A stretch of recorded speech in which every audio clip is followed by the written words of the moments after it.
Hey, so we're looking at some much needed rain across Colorado today and tomorrow, especially in our mountains, but we could be seeing a little too much of it in spots because flash flood watches, they've been issued across the majority of our Front Range foothills and down across southern Colorado into the mountains. But here's what it looks like right now. Clouds are building across much of the Denver area. We started off nice and sunny, but partly to mostly cloudy skies for the remainder of our day with the risk of some severe storms really developing after about 2 o'clock tonight. But where you see the dark shaded green areas from Fort Collins down through Pueblo, out across the eastern plains, including all of the Denver metro area, could be seeing some very strong thunderstorms, even severe ones develop later on today. So that is why we've issued our first alert action day. Outside right now, we're starting to see a couple of thunderstorms down across the far southeastern corner of the state, but for the most part, dry conditions as of right now. But this flash flood watch encompasses all of our Front Range foothills down across much of the burn scars. It's because we're expecting a decent amount of rain to move through in the next 24 to 48 hours, and with that it could cause mudslides and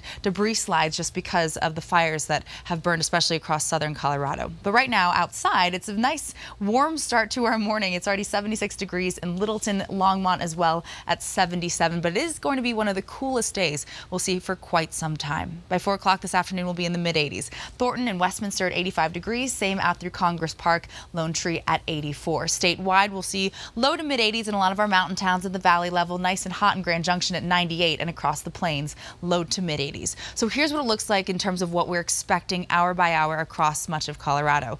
Increasing cloud coverage, and as you see, widespread shower and thunderstorm activity into our mountains and foothills. This is at 2:30, and then in Denver, we're going to see that activity move through mainly between about 3 and 8 o'clock. With these storms, could be seeing some very gusty winds up to about 30 to 40 miles per hour, heavy rain, even some damaging hail at times. By 9 o'clock, a lot of that moving south towards the Springs and across the eastern plains, and early tomorrow morning will gradually clear back out. Friday, it's going to be dry for the first half of the day, slight chance for a few isolated storms mainly into our mountains. But we're looking at a decent amount of moisture with these with this upper level low, and then also the monsoon moisture that's moving into Colorado. So as you can see, down near the Springs, up to about 2 inches if it pans out, and down across southwestern Colorado, could be even seeing a half of an inch to an inch of much needed rain. Lows by early tomorrow morning will be in the upper 50s, low 60s. 90 is our expected high in Denver. So across the state, a couple degrees warmer.